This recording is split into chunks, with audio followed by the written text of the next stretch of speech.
പശ്ചിമ ബംഗാളിൽ നിന്ന് വരുന്ന വാർത്തകൾ ഒട്ടും സുഖകരമല്ല. അവിടെ SIR നടപടികൾ അന്തിമഘട്ടത്തിലാണ് എന്ന് നമുക്കറിയാം.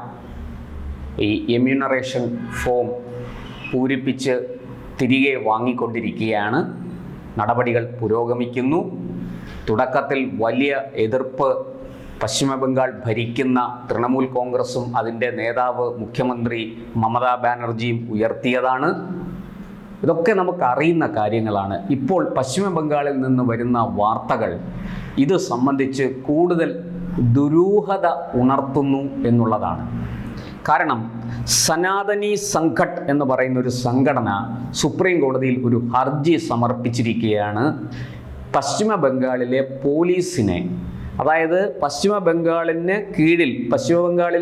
സർക്കാരിന് കീഴിൽ, അവിടുത്തെ ആഭ്യന്തര വകുപ്പിന് കീഴിൽ പ്രവർത്തിക്കുന്ന സംസ്ഥാന പോലീസ് സേന, പശ്ചിമ ബംഗാൾ പോലീസ് സേനയെ കൃത്യമായിട്ടും തെരഞ്ഞെടുപ്പ് കമ്മീഷന്റെ ഡെപ്യൂട്ടേഷന് കീഴിൽ കൊണ്ടുവരണം എന്നാണ് ഈ സംഘടനയുടെ ആവശ്യം. അവർ സമർപ്പിച്ച ഹർജിയിൽ കോടതി തെരഞ്ഞെടുപ്പ് കമ്മീഷന് നോട്ടീസ് അയച്ചിരിക്കുകയാണ്. അപ്പോൾ ആ ഹർജി നിലനിൽക്കുന്നതാണ് എന്ന് വ്യക്തം. ആ ഹർജിക്ക് നിയമസാധുതയുണ്ട് എന്ന് നമുക്ക് കൃത്യമായിട്ടും മനസ്സിലാകും. അതുകൊണ്ടാണ് സുപ്രീം കോടതി തെരഞ്ഞെടുപ്പ് കമ്മീഷന് നോട്ടീസ് അയച്ചിരിക്കുന്നത്. നമുക്കറിയാം, തെരഞ്ഞെടുപ്പ് സമയത്ത്, അതായത്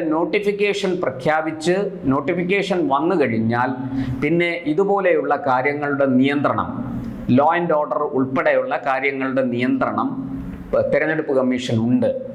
അവിടുത്തെ ദൈനംദിന മറ്റു കാര്യങ്ങളിലല്ല, തെരഞ്ഞെടുപ്പുമായി ബന്ധപ്പെട്ട എല്ലാ ലോ ആൻഡ് ഓർഡർ ഇഷ്യൂവിലും അവസാന തീരുമാനമെടുക്കേണ്ടത് തെരഞ്ഞെടുപ്പ് കമ്മീഷനാണ് എന്ന് നമുക്കറിയാം.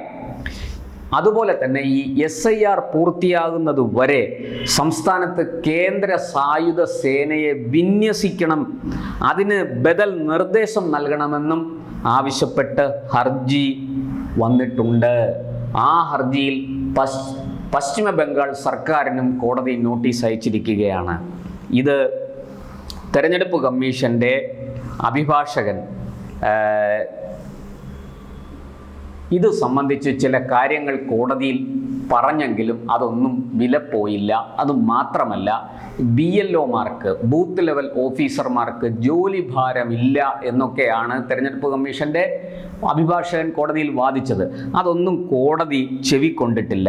എന്തായാലും സുപ്രീം കോടതി പറഞ്ഞത് ഇതൊരു ഡെസ്ക് ജോലിയല്ല, നാട്ടിലിറങ്ങി വോട്ടർമാരെ നേരിട്ട് കണ്ട് ഫോം കൊടുത്ത് നിശ്ചിത ദിവസങ്ങൾക്ക് ശേഷം അത് ഫില്ല് ചെയ്ത് പൂരിപ്പിച്ച് തിരികെ വാങ്ങുന്ന പണിയാണ്.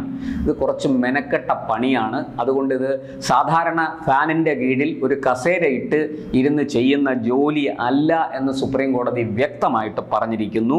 അതുകൊണ്ട് തന്നെ ഈ ജോലി ഭാരമില്ല എന്ന തെരഞ്ഞെടുപ്പ് കമ്മീഷൻ്റെ അഭിഭാഷകന്റെ വാദം കോടതി ചെവിക്കൊണ്ടിട്ടില്ല. ജോലി ഭാരം കൂടുതലുണ്ടെങ്കിൽ കൂടുതൽ ഉദ്യോഗസ്ഥരെ നിയോഗിക്കാൻ നേരത്തെ തന്നെ സർക്കാരുകൾക്ക് നിർദ്ദേശം നൽകിയിട്ടുണ്ടെന്നും സുപ്രീം കോടതി ചൂണ്ടിക്കാട്ടി. മറ്റൊരു പ്രധാന നിരീക്ഷണം സുപ്രീം കോടതി നടത്തിയത് BLOമാരുടെ സുരക്ഷയിൽ സുപ്രീം കോടതിക്ക് ആശങ്കയുണ്ട് എന്നാണ്. അതായത് ഈ എമ്യൂണറേഷൻ ഫോം കൊടുത്ത് വോട്ടർമാരിൽ നിന്ന് അത് പൂരിപ്പിച്ച് തിരികെ വാങ്ങുന്ന ജോലി ചെയ്യുന്നത് BLOമാരാണ്. അവരെ സഹായിക്കാൻ രാഷ്ട്രീയ പാർട്ടികളുടെ ബൂത്ത് ഏജന്റുമാർ ഉണ്ട്, അവർക്കും കൂടെ പോകാം.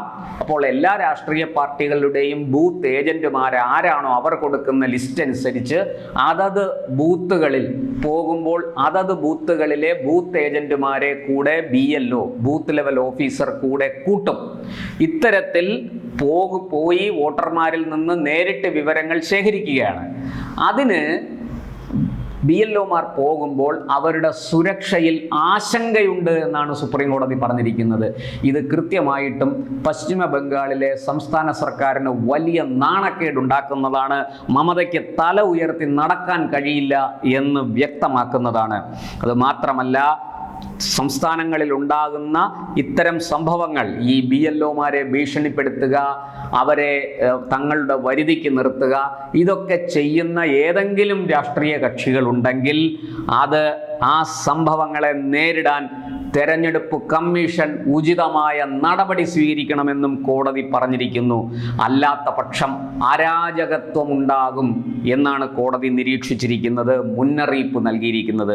എന്തായാലും SIR-ൽ വിവിധ സംസ്ഥാന സർക്കാരുകളുടെ നിസ്സഹകരണത്തെ സുപ്രീം കോടതി വളരെ ഗൗരവമായിട്ടാണ് കാണുന്നതെന്ന് ചീഫ് ജസ്റ്റിസ് അധ്യക്ഷനായ 2-അംഗ ബെഞ്ച് നിരീക്ഷിച്ചിരിക്കുകയാണ്, മുന്നറിയിപ്പ് നൽകിയിരിക്കുകയാണ്. അതായത് chief justice Suryakant, justice Joy മാല ബാഗ്ചി എന്നിവരടങ്ങിയ ബെഞ്ചാണ് ഇക്കാര്യത്തിൽ വലിയ ആശങ്ക പ്രകടിപ്പിച്ചിരിക്കുന്നത്. നിസ്സാര കാര്യമല്ല ഇത് എന്ന് വ്യക്തം. അത് മാത്രമല്ല, സംസ്ഥാന സർക്കാരുകൾ സഹകരിക്കാതിരിക്കുക, BLOമാരുടെ പ്രവർത്തനങ്ങൾക്ക് തടസ്സം സൃഷ്ടിക്കുക, ഇങ്ങനത്തെ സാഹചര്യങ്ങളുണ്ടെങ്കിൽ കോടതിയെ കൃത്യമായി അറിയിക്കണം. വിഷയത്തിൽ ആവശ്യമായ ഉത്തരവുകൾ നൽകാൻ സുപ്രീം കോടതി തയ്യാറാണ് എന്നും കോടതി പറയുന്നു. തെരഞ്ഞെടുപ്പ് കമ്മീഷന്റെ നടപടികളോട് സഹകരിക്കാൻ സംസ്ഥാന സർക്കാരുകൾക്ക് ബാധ്യതയുണ്ട്. അത് സംഭവിക്കുന്നില്ലെങ്കിൽ കമ്മീഷന് വേണ്ടി ഹാജരായ മുതിർന്ന അഭിഭാഷകന് അക്കാര്യം കോടതിയിൽ വ്യക്തമാക്കാം. തുടർന്ന് ഈ കാര്യത്തെക്കുറിച്ച് തെരഞ്ഞെടുപ്പ് കമ്മീഷന്റെ അഭിഭാഷകൻ രാകേഷ് ദ്വിവേദി കോടതിയെ ചില കാര്യങ്ങൾ ധരിപ്പിച്ചു. അത് കോടതി മുഖവിലേക്ക് എടുത്തിട്ടുണ്ട്. കമ്മീഷന്റെ മുന്നിൽ മറ്റു വഴികളില്ല. സംസ്ഥാന സർക്കാരിന് കീഴിലുള്ള ഉദ്യോഗസ്ഥരെ, ജീവനക്കാരെ ഈ ജോലിക്ക് വേണ്ടി വിനിയോഗിച്ചിരിക്കുകയാണ്. അവരെ കൃത്യമായിട്ട് പ്രയോജനപ്പെടുത്താൻ, ഉപയോഗിക്കാൻ തെരഞ്ഞെടുപ്പ് കമ്മീഷൻ തയ്യാറാണ്. പക്ഷേ അവർക്ക് വേണ്ട സുരക്ഷ ഒരുക്കേണ്ടത് സംസ്ഥാന സർക്കാരാണ്. അതവർ ചെയ്യുന്നില്ല എന്നാണ് തെരഞ്ഞെടുപ്പ് കമ്മീഷന്റെ അഭിഭാഷകൻ രാകേഷ് ദ്വിവേദി പറഞ്ഞത്. ഇവിടെ മറ്റൊരു കാര്യം കൂടിയുണ്ട്. കേന്ദ്ര സേനയെ വിളിച്ചു വരുത്തേണ്ട അവസ്ഥയിലാണെന്നും ദ്വിവേദി പറഞ്ഞു.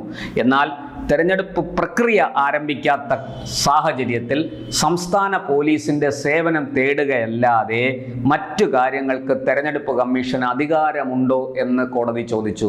അത് വളരെ പ്രധാനപ്പെട്ട ചോദ്യമാണ്. ജനാധിപത്യ രീതിയിൽ തെരഞ്ഞെടുക്കപ്പെട്ട ഒരു സർക്കാരാണ് ലോ ആൻഡ് ഓർഡർ കൈകാര്യം ചെയ്യേണ്ടത്, തെരഞ്ഞെടുപ്പ് കമ്മീഷൻ അല്ല എന്നാണ് കോടതി ഇവിടെ പറഞ്ഞിരിക്കുന്നത്. വളരെ കൃത്യമായിട്ട് തെരഞ്ഞെടുപ്പ് പ്രക്രിയ ആരംഭിച്ചെങ്കിൽ, നോട്ടിഫിക്കേഷൻ വന്നെങ്കിൽ ശരി, പോലീസ് സേനയുടെ നിയന്ത്രണം തെരഞ്ഞെടുപ്പ് കമ്മീഷന്റെ ചുമതലയിലാകും. അത് വരാത്ത സമയത്ത് എങ്ങനെ അത് തെരഞ്ഞെടുപ്പ് കമ്മീഷന്റെ ചുമതലയിൽ നിർവഹിക്കാനാകും എന്നാണ് കോടതി ചോദിച്ചത്. ഇവിടെ വളരെ വ്യക്തമാണ്, കൃത്യമാണ്. സംസ്ഥാന സർക്കാർ സുരക്ഷയൊരുക്കണം, വേണ്ട സാഹചര്യം ഒരുക്കണം, ബൂത്ത് ലെവൽ ഓഫീസർമാർക്ക് അവരുടെ ജോലി സുഗമമായി ചെയ്യാനുള്ള എല്ലാ ഭൗതിക സാഹചര്യങ്ങളും ഒരുക്കണം എന്ന് കോടതി വ്യക്തമാക്കിയിരിക്കുകയാണ്. എന്ന് മാത്രമല്ല, തെരഞ്ഞെടുപ്പ് കമ്മീഷന്റെ അധികാര പരിധിയെക്കുറിച്ചും കോടതി വളരെ കൃത്യമായി ചൂണ്ടിക്കാണിച്ചിരിക്കുന്നു. എന്തായാലും SIR-ൽ വലിയ ആശങ്ക, സംസ്ഥാനങ്ങളുടെ നിസ്സഹകരണം, BLOമാരുടെ സുരക്ഷയില്ലായ്മ, ഇക്കാര്യത്തിൽ കോടതി പരമോന്നത നീതിപീഠം വലിയ ആശങ്ക പ്രകടിപ്പിച്ചിരിക്കുന്നു. നമുക്ക് ഈ ഹർജി വീണ്ടും പരിഗണിക്കുമ്പോൾ എന്താണ് സംഭവിക്കാൻ പോകുന്നത് എന്ന് നമുക്കറിയാം. എന്തായാലും ഒരു കാര്യം വ്യക്തമാണ്, തെരഞ്ഞെടുപ്പ് കമ്മീഷൻ കൃത്യമായി നടപടികളുമായിട്ട് മുന്നോട്ട് പോകണം. അതിനാരെയും ഭയക്കണ്ട. ഈ രാജ്യം അങ്ങനെ ആരുടെയെങ്കിലും ചൊൽപ്പടിക്കല്ല നിൽക്കുന്നത്. ഇവിടെ കൃത്യമായി ജനാധിപത്യമാണ് പുലരേണ്ടത്. അതിനു വേണ്ടുന്ന സാഹചര്യം ഒരുക്കിയില്ലെങ്കിൽ സുപ്രീം കോടതി ശക്തമായി ഇടപെടും എന്ന് തന്നെയാണ് ഈ ഹർജി പരിഗണിച്ചപ്പോൾ നടത്തിയ നിരീക്ഷണങ്ങളും നൽകിയ മുന്നറിയിപ്പുകളും വ്യക്തമാക്കുന്നത്.